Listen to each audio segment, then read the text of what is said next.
주의 맘에 오신 그날 인도하시니 주께 내 맘 드린 후에 더욱 섬길수록 더 귀한 주님, 더욱 섬길수록 더 귀한 주님, 더욱 사랑할수록 주 날 사랑해. 매일 내 맘에 기쁨이 넘치네. 더욱 섬길수록 더 귀한 주님. 앉으시기 바랍니다. 하나님 은혜를 감사합니다. 오늘도 주님께서 하나님 주님의 날로 저희들을 불러주시고 하나님 앞에 예배드리게 하셨사오니 이 시간 우리의 신령과 진정으로 하나님 앞에 드려지는 예배 가운데 우리의 하나님 앞에서의 변화가 있게 하여 주옵시고 하나님 이 땅 살아가는 데 있어서 우리에게 힘이 되는 하나님의 능력이 있어지는 예배되게 하여 주옵소서. 말씀 듣겠습니다. 하나님 저희들에게 주님 주시는 말씀으로 가득 채워지는 이 한 시간 되도록 주님 인도하여 주옵소서. 예수님의 이름으로 감사하며 기도드리옵나이다. 아멘. 예, 우리 샬롬, 우리 인사 한번 하겠습니다. 샬롬. 그래서 샬롬. 상놈이 아니고 샬롬. 예, 평안하십니까 하는 그겁니다. 평안입니다. 예, 우리가 그 성경을 이 그 큰 카테고리를 이렇게 나누게 되면 우리 신약 성경 이제 마태복음서부터 요한복음, 마태, 마가, 누가, 요한복음을 공관복음이라고 그러죠. 그러니까 예수님께서 활동하시던 사복음서라고도 하고 공관복음이라고도 합니다.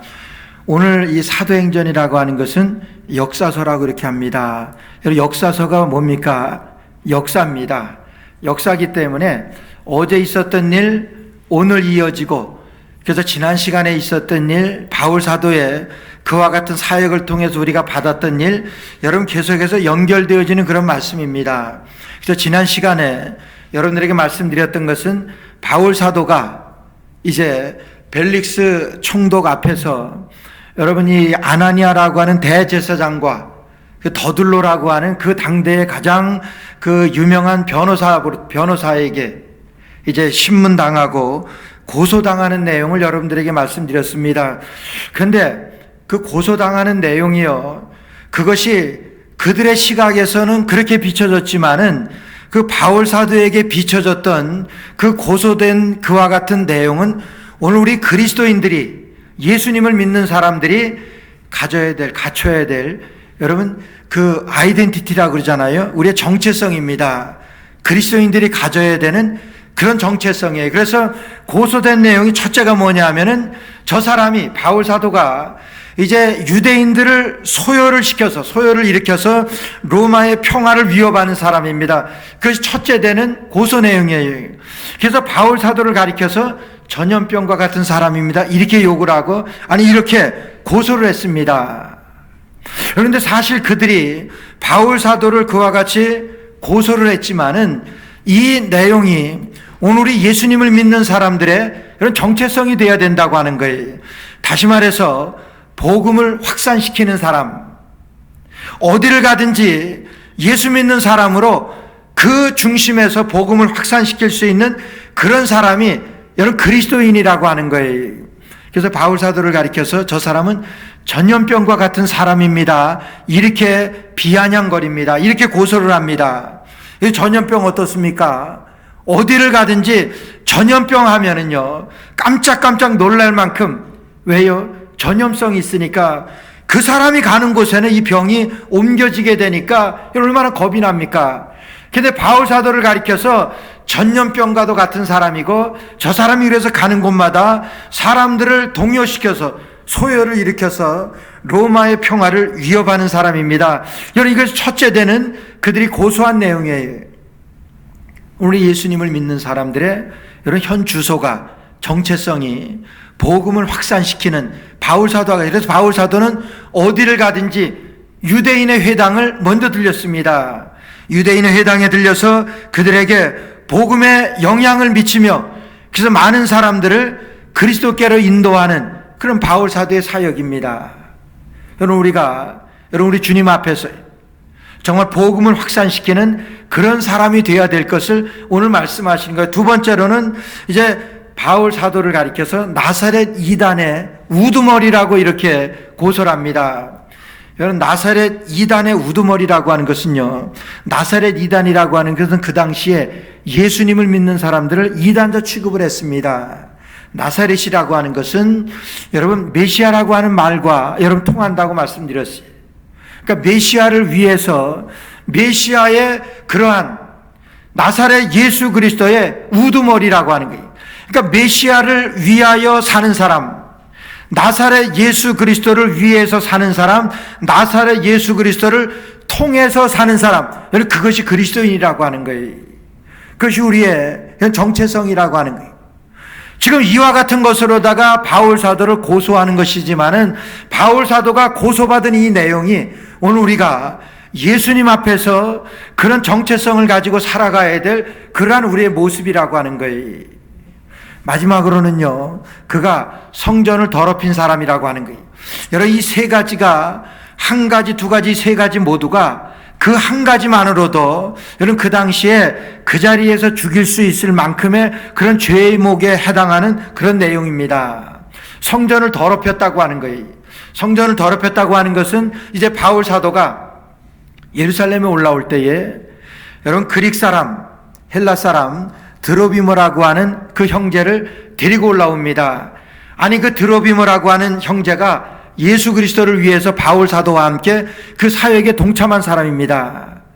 바울 사도가 얼마나 사랑했는지 모릅니다. 그러니까 예루살렘에 와서도 이 드로비모를 데리고 다니면서 구석구석 그걸 설명해 줬겠지요. 그래서 이것이 성전이다 그러면서 성전을 소개하고, 그러나 성전 안에는 들어가지 않았습니다. 왜요? 이방인이기 때문에 그 당시에 이방인의 뜰이 있었습니다. 그래서 거기까지만 이 드로비모를 데리고 다니면서 구석구석을 소개하면서 그런 그리스도의 사랑으로 이 품었던 바울 사도의 그 사랑이, 우리가 예수님을 믿는 그 믿음의 그 정체성은, 그 믿음이라고 하는 것은 여러분 우리가 예수님을 그렇게 사랑하듯이 이런 형제를 사랑하는 그런 우리가 되어야 되는. 그래서 이제 성전을 더럽혔다고 하는 것은 그 드로비모가 성전에 들어왔다고 하는 것을 그냥 뒤집어 씌워가지고 항상 예루살렘에서 바울 사도가 데리고 다니니까 그냥 미우니까 바울 사도를 저렇게 드로비모를 데리고 다녔다. 그래서 그것을 죄목으로 씌운 것입니다. 그래서 우리가 처단해야 된다고 하는 아나니아가 데리고 왔던 이 더둘로라고 하는 그 당시에 당대에 가장 그 뛰어났던 이 변호사를 데리고 이런 세 가지를 가지고 고소를 한 그 내용입니다. 오늘 말씀은 이 고소를 당한 이 바울 사도가 어떻게 변호하느냐 하는 거예요. 여러분, 지금 이 고소한 이 내용은 어느 한 것으로도 여러분 죽을 수 있는 그런 내용입니다. 여러분, 그 하나도 아니고 세 가지로다가 지금 고소를 당했어요. 그런데 바울 사도의 오늘 제가 봉독해드린 이 말씀을 보게 되면은 바울 사도가 얼마나 침착한지 몰라요. 바울 사도가 얼마나 이런 상황 가운데서도, 이런 환경 가운데서도 얼마나 평안한지 모릅니다.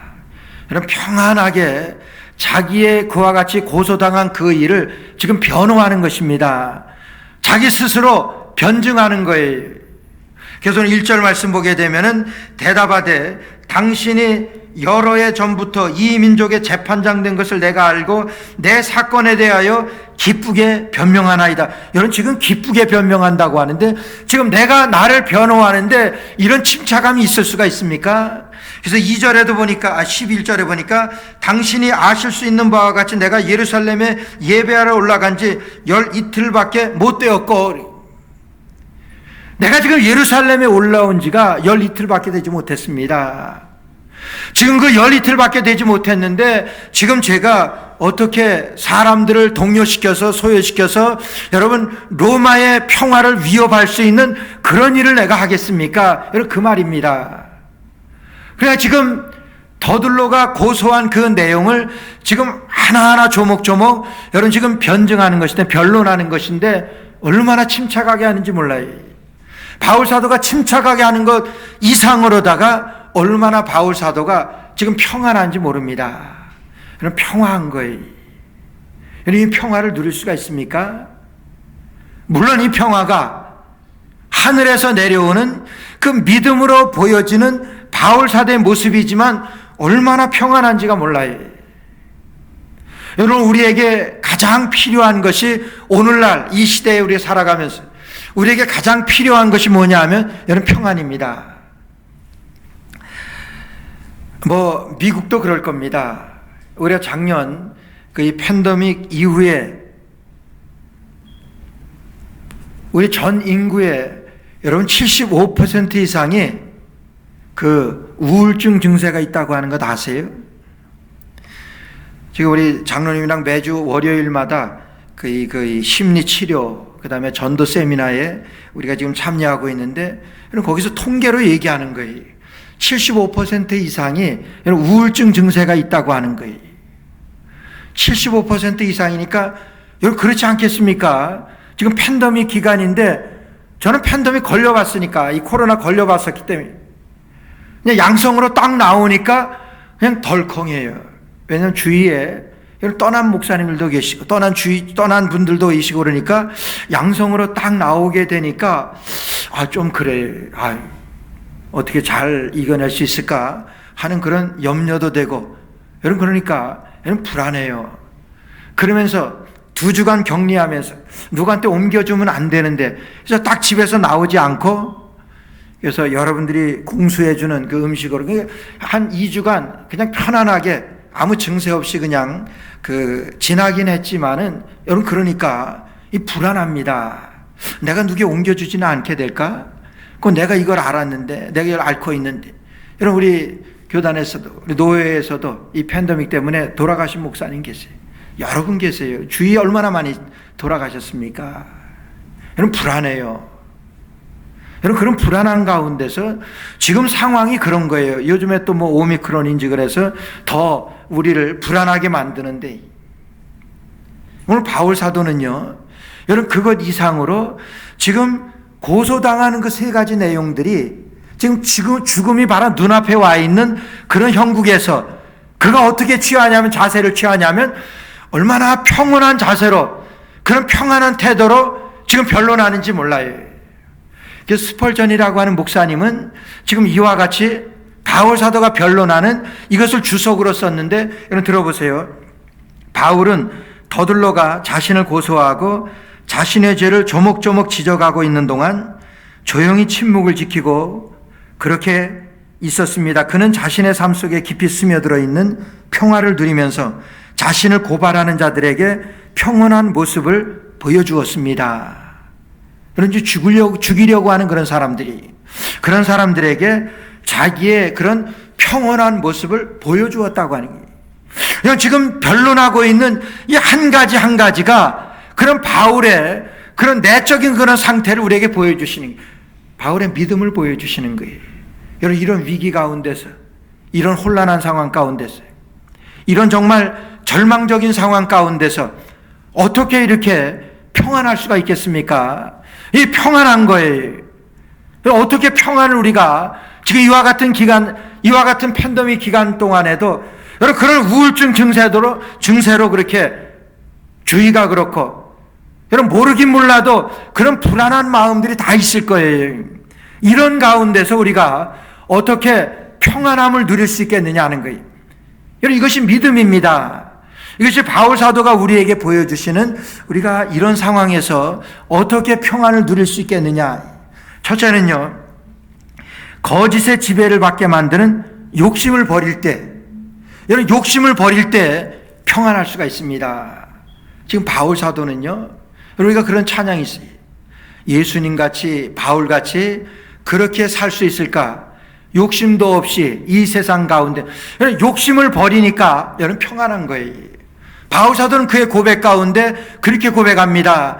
내가 아버지께로 가는 것이 더욱 좋사오나 내가 지금 여러분들과 같이 지금 이 살아가고 있는 이 삶은 여러분들의 믿음을 안위해 드리기 위해서입니다. 바울 사도의 고백이 지금 천국에 가는 것이 내가 더욱 좋은데 지금 죽어도 좋다고 하는 거예요. 그러니까 그는 욕심을 버렸습니다. 삶에 대한 욕심을 버렸고 이런 모든 물질에 대한 욕심을 버렸고, 그래서 사도행전 8장 33절에 35절 말씀 보니까 바울 사도가 자기를 그렇게 변론합니다.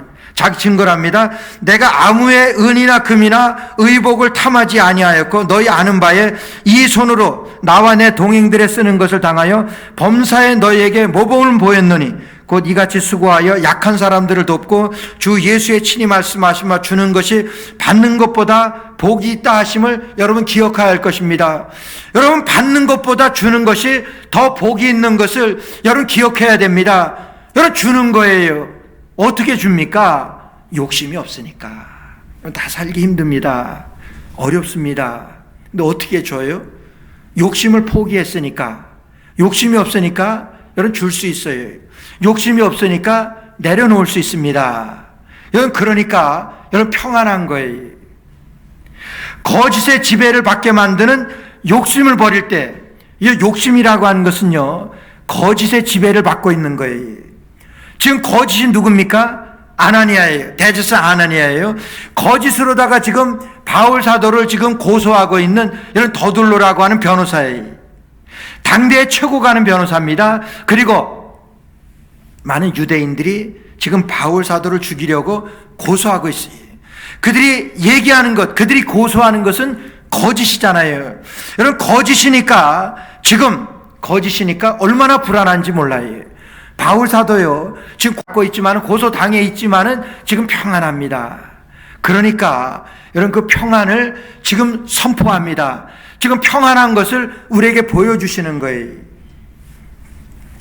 제가 고등학교 3학년 때 그 강원도 춘천입니다. 춘천고등학교를 다니고 있었는데 그때 제가 다니던 그 교회가 굉장히 오래된 교회예요. 선교사님들이 특별히 그 6.25 그 동란 때 6.25 때에 이 미국의 선교사들이 들어와 가지고 지어준 교회입니다. 그러니까 교회가 굉장히 역사도 있고 전통도 있고 그런 게. 그래서 교회가 이렇게 서가면서 성장하면서 옆에 이제 학교를 세웠어요. 학교를 세웠는데 그 학교가 성수고등학교, 성수중학교, 성수고등학교, 성수학원이에요. 얼마나 큰 학원인지, 그 재단인지 몰라요. 그래서 교회가 먼저 세워지고 그 다음에 학원이 세워졌는데 거기에 그 학원이 점점 커지니까 교회에 그 사찰 집사로 있던 분을 그 학교에 관리로 이렇게 보낸 거예요. 교회에서. 그러니까 학교가 점점 커집니다. 교회도 점점 커집니다. 그러니까 정식으로 이렇게 모습을 갖춰져 가는 거예요. 수천 명 되는 학생들이 있는 그런 학교예요. 그런 교회도 컸습니다. 어느 날 제 고3 때인데 부흥회를 마치고 이런 교회를 건축하기 위해서 교회가 커졌으니까 성장해서 교회를 다시 건축하려고 건축원금을 했어요. 건축원금을 하고 이 장로님한테 건축원금을 하고 교회의 이 그 프로젝트를 어떻게 건축할 거를 이제 그것을 나와서 말씀해 달라 이렇게 말씀하니까 그 장로님이 처음에 하시는 말씀이 뭐냐 하면은 그 사찰로 계시다가 가서 그렇게 해서 이사장도 되고 교장도 되고 하여간 재단의 총수가 된 거예요. 굉장히 큰 학원입니다. 근데 나오셔서 하시는 말씀이 뭐냐 하면은 교회를 지려고 하면은 교회 땅부터 사야 된대요. 이렇게 이해가 갑니까? 교회가 선교사들이 땅을 사주고 선교사님들이 거기에다가 교회를 세워주고 그리고 거기 관리하던 집사를 학교로 보내서 학교가 그렇게 아주 대단히 크게 됐는데 교회가 학교로부터 땅을 사야 된대요. 교회 땅이 없어진 거예요. 땅이 없다는 거예요. 그 돌지 않습니까? 그래서 저희가 목사님한테 목사님 그게 무슨 말씀이에요? 장로님 말씀이 이 교회를 지려고 하는데 땅을 사야 된다는데 땅도 한두 푼도 아니에요. 여러분 70년대에 9억이에요, 9억. 지금은 90억, 훨씬 더 가는 그런. 그래서 우리 장로님한테 좀 이게 왜 이렇게 된 건지 좀 알아봐 주세요. 목사님한테 부탁을 했어요. 그러니까 목사님이 장로님한테 좀 그것을 설명해 달라고, 자기도 잘 모르겠고 목사님도 오신 지 얼마 안 되니까 모르겠고 그러니까 설명해 달라는 거예요. 그 장로님이 그 다음 주에 이제 교회 예배 시간에 광고 시간에 나와서 그걸 설명해 달라 그러는데 다짜고짜 하시는 말씀이 재판으로 가릴 것입니다 이러는 거예요. 아니, 땅을 좀 우리가 어떻게 됐는지 그걸 설명해 달라는데, 그러니까 그때부터 저희도 시작을 했죠. 목사님한테, 목사님 이거 제대로 된 건지 밝혀야지. 교회가 먼저 세워졌고 선교사님들이 이 땅에 우리 교회를 세워줬는데 이걸 학교에다가 돈을 주고 사라 그러니까 이게 무슨 말씀이에요. 그래서 그때 저도 이 사명을 띠고 제가 그 목사님의 그 이 부름을 받고, 저는 그 이 땅이 어떻게 되었는지 서울의 국세청에 가가지고 그 지적도를 띄워왔어요. 그러니까 대충 짐작이 가요. 그래서 그 당시에 보니까 몇 년에 이렇게 주기에 걸쳐가지고 땅이 학교로 이렇게 귀속됐어요. 교회 땅이. 그러니까 교회가 아무것도 없는 거예요. 땅이 아무것도 없는 거예요. 다 학교 땅이 돼버린 거예요.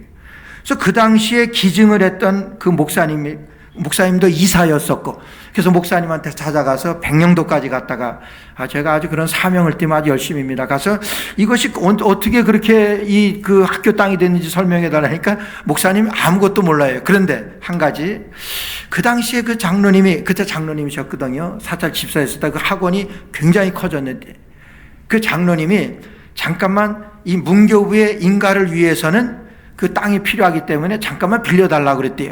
그러니까 목사님은 이사고 그 교회 장로님이고 그 학교의 재단 이사장이고 이렇게 이사장까지 되었고 스스로 된 거지요. 그러니까 그냥 도장을 빌려줬다는 거예요. 그러니까 자기도 모르게 이렇게 넘어간 거예요. 3명의 목사님이. 근데 그 3명의 목사님 다 살아계세요. 그러니까 확실한 증거를 다 확보했습니다. 그러니까 이 장로님이 이 코트에다가 고소를 했어요. 뭘 고소했냐면 그 목사님을 명예훼손으로 고소를 했어요. 근데 그 목사님만 고소하면 좋은데 저까지 고소했어요. 거기에 같이 가담했다는 그것으로다가. 그래서 저한테도 몇 월 며칠 날 법원으로 오라는 거예요. 그래서 갔습니다. 근데 제가 학생 때인데 얼마나 세상 말로 쫄립니까? 이 법원에 생전 가보지도 않았는데 고등학생 때 법원에 딱 들어요. 근데 담대해져요. 가는데 전혀 떨리지가 않아요. 이게 하나님의 교회인데, 이게 하나님의 교회로 이게 세워져야 되는데 교회를 세우려고 하는데 이게 학교로 다 귀속돼, 이게 말이 안 된다. 그래서 했는데, 그러니까 거기에서 우리가 목사님들도 대동하고 그래가지고 다 증거를 다 확보를 했어요. 그러니까 그 재판 판사가 그걸 다 받아들였는데 거기서 끝나면 좋겠네. 그러니까 이 장로님은 그 자리에서도 얼마나 화가 나서 어쩔 줄은 몰라요. 왜 그래요? 거짓이니까. 거짓으로다가 자기가 땅을 그렇게 학원 재단이 자기 땅이 된 거죠. 그렇게 다 만들어 버렸으니까 거짓으로 욕심이 생기니까. 학교가 조금씩 커지니까 욕심이 생겨서 자기가 이사장으로 있으면서 그 전부를 자기 것을 다 만들어 버린 거예요. 욕심이 잉태한 즉 죄를 낳는다 그랬잖아요. 그러니까 그 욕심 때문에 여러분 그걸 가리기 위해서 계속해서 거짓말로다가 위장을 하는 거예요. 얼마나 불안한지 몰라요. 그래서 그분은 장로님이자 우리가 이 별명을 파란해골 13호라고 이렇게 우리가 별명을 짓고 다녔어요. 왜냐하면 제가 다니던 그 중학교 6교도 하기 때문에 학생들에게 파란해골 13호 이렇게 막 놀리기도 하고, 이게 없어요. 아주 이 머리카락이 하나도 없고 후덕 까지고 그래가지고 그랬는데, 여러분 그렇게 욕심이 생기니까 화가 나는 거예요. 욕심이 생기니까 거짓의 지배를 받게 되는 거예요. 안 그렇겠습니까? 욕심을 그걸 다 내 거로 만들려니까 거짓말을 계속 만들어내가지고, 여러분 그렇게 만들어놨는데 그거를 가르쳐 달라는데, 그거를 확인해 달라는데, 그래서도 판사가 저를 불러요. 김홍석 그래. 그럼 거기 재판장에서는 일어나가지고 자기 관동 성명을 다 설명하는 거예요. 그래서 내 주소는 어디고, 지금 학생이고, 근데 그 다음에는 변호사가 다 이렇게 변론을 했지만은, 아주 명쾌하게 변호사가, 그 당시에도 김이뽀라고 하는 그 장로님이 있었어요. 서울에서 아주 그 유명한 그 변호사인데, 그 장로님이 잘 그렇게 변호해서 그것을 딱 했는데, 거기에서 그냥 땅땅 쳤으면 좋겠는데 그냥 그것을 끝나고 언제 이제 판결을 한다고 그러더라고요. 좀 이상해요. 그래서 다음번에 말씀드릴 거지만은, 여러분, 이렇게 욕심이 생기니까 여러분 불안해집니다.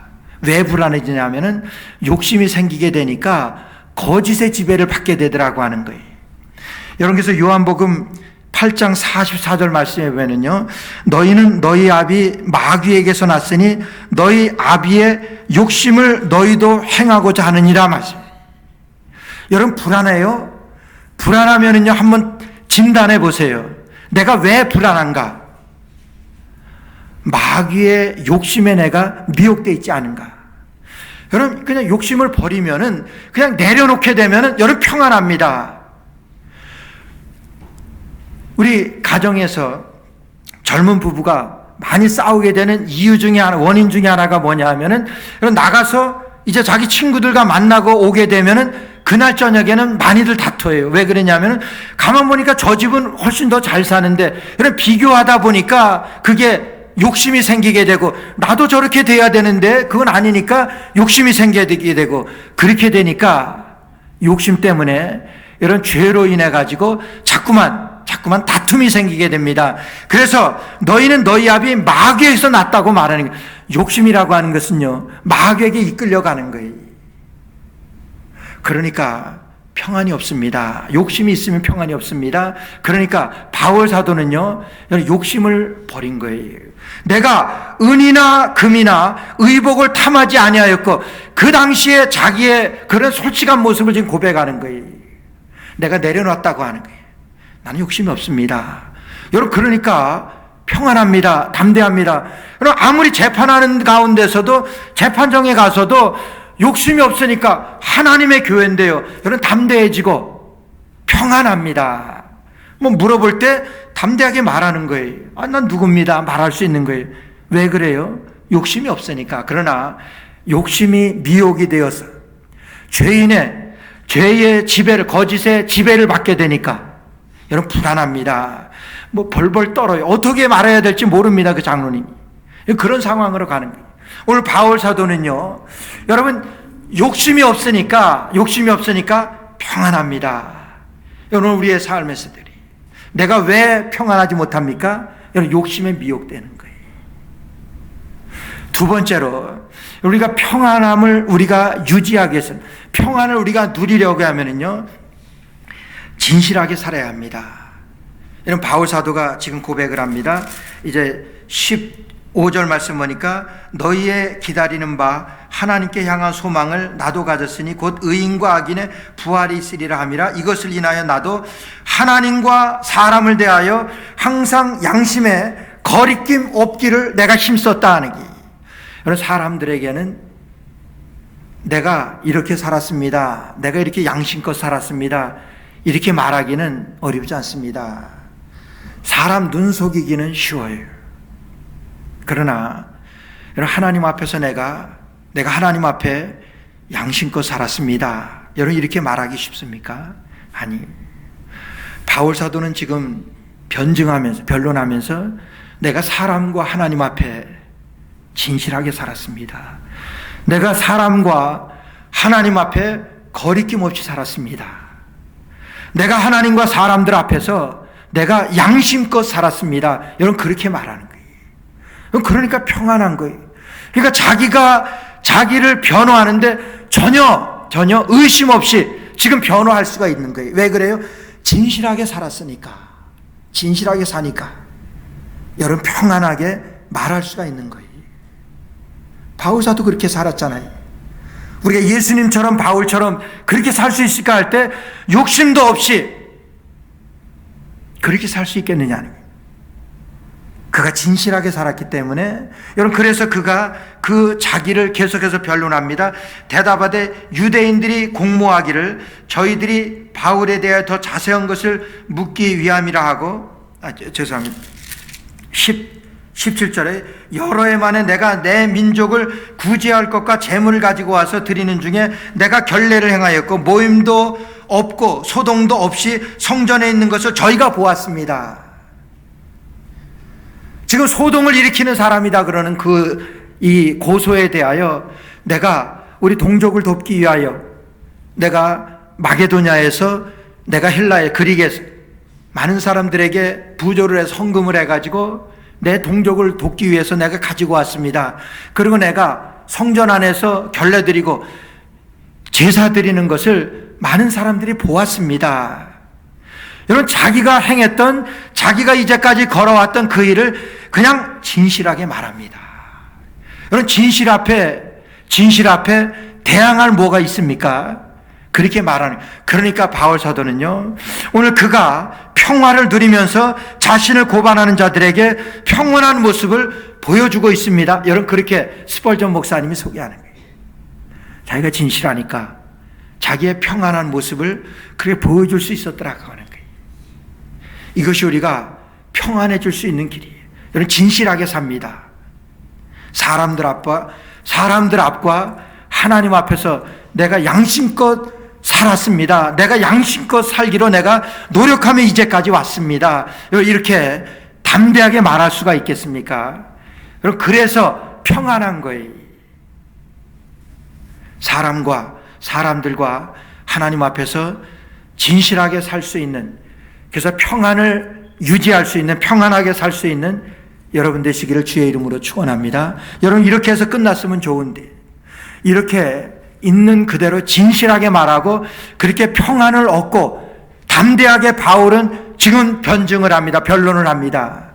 욕심을 내려놓으니까 그냥 평안하게 다 말할 수가 있는 거예요. 근데 여기에서 다 이 벨릭스 총독이 받아들이고 땅땅땅 치고 결론을 내면 좋겠는데 그렇게 안 합니다. 그것이 세상이에요. 내가 아무리 잘했어도 세상은요, 내가 잘한 것 그것만을 그대로 인정해 주는 것이 세상이 아니라고 하는 거예요. 오늘 22절 말씀 보니까 벨릭스가 이 도에 관한 것을 더 자세히 아는 거로 연기하여 더 자세히 알게 됐습니다. 그러니까 확실하게 알았다고 하는 거예요. 천부장 루시아가 내려오거든 너희를 처결하리라 하고, 자, 내가 다 들었다, 내가 다 받아들였다. 그러니까 이제 천부장이 와서 그 사람이 처결하기로 하자, 처리하고 해결하도록 하겠다, 이러는 거예요. 그래서 연기합니다. 냄새가 나지요. 그냥 거기에서 자기가 다 들었으면, 있는 그대로 다 들었으면 거기서 결론을 내야 되는데 그렇게 안 합니다. 왜 그래요? 그게 세상이기 때문에. 저희도 그때 재판석에서 그 판사가 모든 증거를, 목사님들이 와서 그런 증인까지 돼가지고 다 증거를 다 확보했어요. 그리고 한 달 후에 그가 결론을 내는데 무슨 결론 낸 줄 아세요? 그 자리에서 목사님 보고 그 장로님한테 사과하라는 거예요. 명예훼손 시켰다고요. 다 증거가 다 있는데. 저는 안 했지만, 저는 그럴 수 있습니까? 교회가 먼저고 학원은 자기가 들어가서 그렇게 일으켰는데, 그것도 선교사들이 다 준 땅에서 그렇게 만들었는데, 근데 결론이 어떻게 나냐면, 이분은 이 지역의 유지기 때문에, 수백 명, 수천 명을 거느리고 있는 이 지역의 유지기 때문에 이분이 또 그 당시에 통일주체 국민의 대의원도 되고, 그러니까 이분한테 사과하십시오, 이렇게 나오더라고요. 이게 세상. 오늘 바울 사도가 확실하게 이렇게 증거를 했는데도 바울 사도에게 이제 천부장이 내려오면 그 사람이 처리하고 해결하도록 하겠다, 이렇게 말해요. 여러분, 잡히게 됩니다. 여러분, 이게 세상이에요. 그런데요, 그럼에도 불구하고 바울 사도 마음 가운데는 평안이 있습니다. 평안해요. 왜 그런 줄 아세요? 바울 사도에게는 부활신앙이 있었기 때문에. 오늘 말씀 보세요. 오늘 말씀에서 15절 말씀에 저희가 기다리는 바 하나님께 향한 소망을 내가 가졌으니 인과 악인의 부활이 있으리라 함이라. 여러분, 부활이 있습니다. 부활하는데요, 그래서 평온한 거예요. 내가 하나님 앞에 갈 수 있는데, 여러분, 이 땅에서 이런 억울한 것 참을 수 있습니다. 그러니까 평안한 거예요. 내가 부활하는데 이런 억울한 것 정도. 여러분, 그러니까 뭐 어떻게 판결하든, 아니 지금 이 순간에 저들이 나를 처형하든 마음이 평안합니다. 왜 평안해요? 나는 부활할 수 있는 그런 확실한 부활의 신앙이 있기 때문에, 다시 시작할 수 있는 그 소망이 있기 때문에, 어떤 상황 가운데도, 어떤 환경 가운데서도 여러분 평안합니다. 이 평안이 여러분들에게 함께 하시기를 주의 이름으로 축원합니다. 우리 기독교의 큰 그 인물인 그 독일의 본회포라고 하는 목사님 계십니다. 작년엔가 한국에 그 큰 정치하는 그 목사님이 이 시대를 아주 그냥 크게 데모하면서 아주 그 비유를 하는데, 어떻게 비유냐면, 미친 사람이 버스를 운전하게 되면 여러분 어떻게 하겠습니까? 쫓아가서 미친 자를 끌어내야 되지 않겠습니까? 뭐 그렇게 뭐 연설하고 그러더라고요. 근데 그게 그 목사님 얘기가 아니라 이 본회포 이 목사님의 얘기입니다. 2차 대전 때에 이 본회포 목사님은 뉴욕 맨하탄 음대 바로 앞에 있는 그 유니온 신학에서 교수였었고, 아주 그 당시에 아주 젊은 나이에 30대 굉장히 유력한 그런 신학자였었고, 여러분 영성가였었고 목사님이었었고 그런 분이었습니다. 아주 그 신학교에서 촉망받는. 근데 2차 대전 때 그가 자기네 나라 독일로 그가 그냥 들어갑니다. 다들 말리는데 들어가면 죽게 됩니다. 독일로 들어가가지고 그가 스파이 노릇을 합니다. 무슨 스파이냐 하면은 나치 히틀러를 죽이려고 하는 그 결사대에 거기에 가입을 합니다. 본회포 목사님 결사대에 가입해서 열심히 하다가 그만 비밀 경찰에게 붙들리게 됩니다. 붙들려서 3년 동안 감옥에서 얼마나 고생했는지 몰라요. 그러던 어느 날 주일 아침에 자기 가까운 몇 분하고 같이 예배를 드려요. 예배를 긴급히 드리고 그랬는데, 예배가 끝나자마자 그 간수 2명이 독일군 둘이 이제 본회포 목사님을 붙들러 옵니다. 본회포 나오라고 그래서 이제 끌려 나가는데, 거기에 마지막이 될 것 같은 그런 확신이 드는 거예요. 근데 옆에 있던 영국군 장교가 자기도 마지막이라고 하는 것을 눈치를 채고, 목사님 잘 가시라고, 이것이 마지막이 될 것 같습니다. 그러면서 그렇게 위로를 합니다. 그때 이 본회포 목사님이 유명한 말씀이에요. 마지막이 아닙니다. 이것은 마지막이 아닙니다. 지금이 새로운 시작입니다. 그러면서 기쁨으로 그들에게 붙들려 나갔대요. 한 5분간 홀딱 벗겨서 고문을 당하다가 그 자리에서 처형당하고 39살 나이로, 39세 나이로 그렇게 순교하게 됩니다.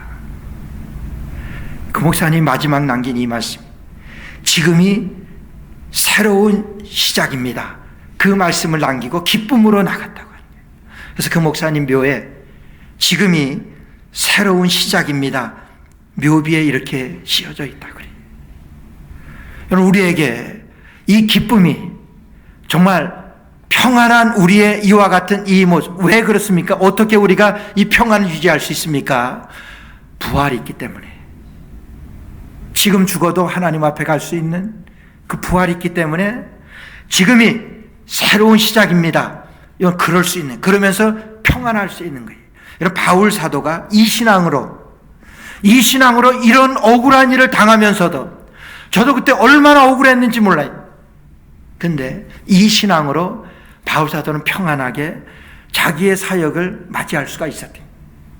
이 본회포 목사님과 같이 우리가 평안할 수 있는 길은 우리의 부활 신앙으로.